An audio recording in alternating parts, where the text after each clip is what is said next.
Hi everyone! My friend Beulah, that you all know as Scrap and Gigi here on YouTube, has opened up a little craft store called Honeybunnies Treasures.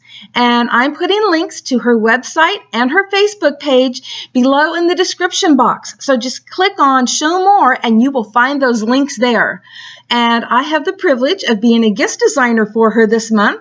And today I'm going to walk you through the process of making this adorable 4th of July frame. And at the end of this video, we'll do a quick tutorial on making the pinwheel. It's a quick and easy technique. I'll be using this Sweet Liberty mini page kit that comes with a sheet of stickers as well as 6 double-sided pages that are each 12 by 12. And right now I'm showing you what each of the designs are, and you will get 2 of each of these designs in that set. They're absolutely perfect for scrapbooking, card making, and all of your paper crafting projects. I started off with this $1 frame from Michaels, and then I gave it 2 coats of white paint. Next, I used a stencil and some blue paint to add some stars up in the corner. And I wasn't completely happy with those, so as any crafter, I decided to add some more. So I added some stickles to see if that would help it any. And finally, I decided I think a few sequins would definitely do the trick. Next, I added a couple stickers, the Independence Day banner and a firecracker. Next, I cut this panel from this sheet of paper, and I used a craft knife to cut out the white center, leaving the pinwheel intact, and used it to frame a picture of my daughter and my husband. Doesn't that look awesome in the frame? But I'm not done yet. Next, I used this double-sided piece of paper to make a fun pinwheel, and I'm going to show you how I did that in a minute. Next, I attached the pinwheel to a straw with a brad, and then attached that to the frame with double-sided tape. It was the perfect finishing touch for the frame. Okay, now it's time for me to show you how I made my pinwheel quick and easy. So the first thing you're going to need is a square piece of double-sided paper. And it doesn't matter what size square. Mine is 4 inches by 4 inches, but the way I'm going to show you, it doesn't matter what size square. You're going to need scissors, a penny, a brad, and something to poke a hole in your paper. So, are you ready to get started? I wanted this side to show, so that's what's going to be on the bottom. That way it'll be on the outside. So you take your square, and I know a lot of people, they draw the lines, they find the center. Sometimes pencil marks won't show up, like on this dark paper, and I don't like to erase. So this is what I do. I fold it corner to corner. And I'll try to do this on camera so that you can see it. I know that my hands get in the way and everything gets in the way. Corner to corner, open it up, turn it, and fold it corner to corner the other direction. And guess what? You can see it easier on this side, but you can see where the center of the card is. Not only that, you now have your lines that you're going to cut on. So you can now see the center. Take whatever it is that you're going to be poking the hole with. You can even use a tiny hole punch if you have one, but I poke a little hole right there in the center. Now, the next step. I never could figure out how far to cut in. That always worried me. So, now I take a penny. It's about the right size. And you put it over that, and you can actually feel, because you could feel the penny through the back, so you can feel that you are centered on there. And now you're going to take your scissors, and these little lines from the little score lines you've got there, you are going to cut. And I'm even using my wrong scissors because I'm supposed to be using other scissors because of my hand. But you're going to cut in.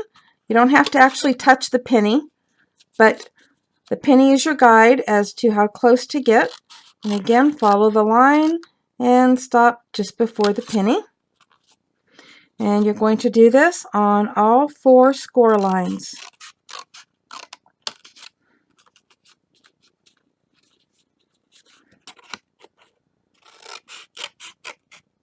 Okay, now we've got that done. The next thing you're going to do is you're going to pick a corner. Each of these has a corner, a left-hand corner and a right-hand corner. I'm going to pick the right-hand corner. That's just my choice. And you're going to poke a hole. You don't want it to be too close to any of the edges because you don't want it to tear, but you don't want it like way down here somewhere. So I go about right there and poke a hole. So let me show you so you can see it. Okay? And you're going to do that on the right-hand corner of each of these. So another corner, turn it again, another right-hand corner, poke the hole, turn it again, and we're at the last right-hand corner, and poke your hole. Okay, this one's a little bit more difficult, so just give me a second there. Okay, now you have the holes in all 4 of the right-hand corners. Now it's time for your brad. And you're going to come in from the underside. So put your brad in from the underside. Okay, and then you're just going to go around. You're going to grab the next one over, again from the underside, and attach it. Go to the other one, bring that in, again from the underside, and attach it. And now we're coming over to the last one. So let me get that there so you can see this. We're bringing that in, and from the underside, we're putting that brad right through. So now it's through all of them. And now you just fold it down, keeping your brad straight. Now this is a difficult part for me to show on camera, but you need to find the hole that you've made and get your brad through it. Sorry, I actually had to go off camera for a second to get it closer to my face because, well, I needed it closer to my face. But your brad comes out the back through that hole that you put in the center, and then you just open your brad up, which is another challenge here. There we go. And there you have a beautiful pinwheel. And that was really easy to do. And then, if you want, you can attach it to a straw, which is what I did for mine. I have these cute little bendy straws, but you can get any kind of straw you want, even a paper one. This one's plastic. And all I did was use this same little tool to poke a hole through the straw. And then I opened my brad back up and poked it right through that hole and attached it on the other side, creating this cute little pinwheel on a stick.